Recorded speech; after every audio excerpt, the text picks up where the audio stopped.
Examinons un peu en détail les armes de la victoire et ce qui forme l'armure complète de Dieu. Éphésiens 6. Nous devons avoir fait 3 choses et il nous reste encore 3 choses à prendre pour obtenir la victoire. Nous avons ceint les reins de notre entendement de vérité. Nous avons mis la cuirasse de la justice, c'est-à-dire qu'il nous faut vivre exactement d'après les lumières reçues dans notre conscience. Quand nous faisons quelque chose que nous savons ne pas être bien, lors même que nous serions habitués à le faire, nous pouvons être certains de notre défaite devant l'ennemi. Nous avons mis nos chaussures. Le soldat romain avait des pointes sous ses sandales pour l'empêcher de glisser. Maintenant, il y a 3 choses qui nous restent à faire. Il faut prendre le bouclier pour éteindre tous les traits enflammés, prendre le casque du salut pour couvrir notre tête, prendre l'épée de l'esprit pour fendre l'air.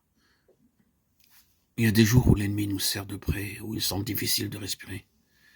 Avez-vous jamais expérimenté cela? Je parle à ceux qui sont spirituels, ceux qui vivent encore de la vie de l'âme. Ils ne comprendront pas ce que je veux dire. Quand votre esprit est comme oppressé par les forces des ténèbres, vous éprouvez une sorte de suffocation. Cette impression de suffocation affecte le corps et il vous semble que votre vie s'en va jusqu'à ce que ce sentiment de suffocation vous soit enlevé. C'est l'explication de l'obstacle dans la prière, par lequel vous apprenez à discerner les choses spirituelles. Vous pouvez savoir, par le poids qui pèse sur votre esprit, qu'il y a de l'oppression dans l'air, que les puissances des ténèbres se sont réunies autour de l'endroit où l'on prêche la vérité de Dieu. Alors, si vous résistez à cette opposition en réclamant le sang du calvaire, vous combattrez jusqu'à la victoire, et ce sera aussi la victoire dans la réunion.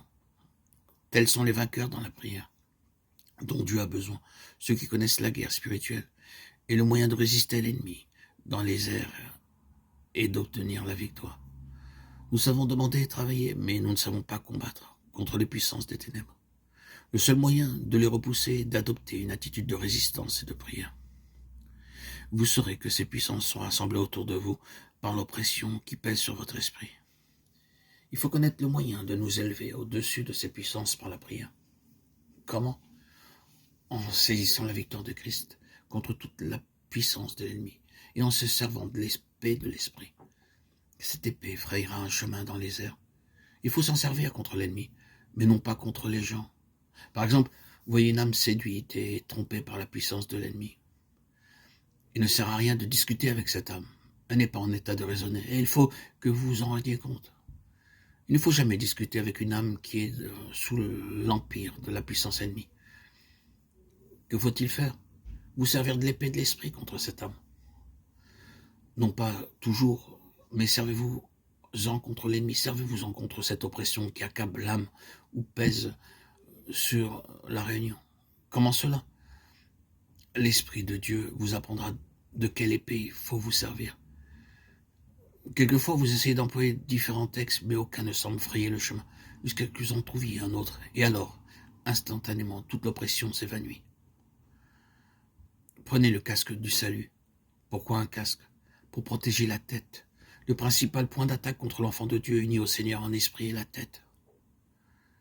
Naturellement, je parle ici pour ceux qui sont identifiés avec Christ. C'est la première condition. Ceux qui sont à Christ ont crucifié la chair avec ses passions et ses convoitises. Galates 5:4.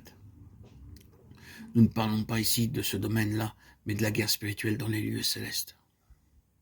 Ici, le point vulnérable pour l'attaque est la tête. Cette partie de l'armure que vous devez donc prendre continuellement est le casque qui doit couvrir la tête.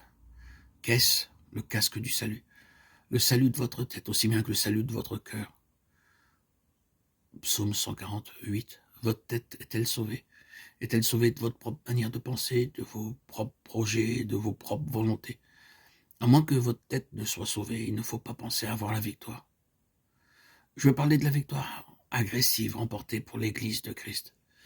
Parce qu'ici, dans les lieux célestes, le corps de Christ est un. Et comme faisant partie du corps de Christ, vous vous trouvez être dans la guerre générale en faveur de l'Église tout entière. Rappelez-vous que l'arme pour votre combat personnel est le calvaire. Quand vous êtes tenté de céder au péché, emparez-vous de Romains 6. C'est pourquoi mettez le casque.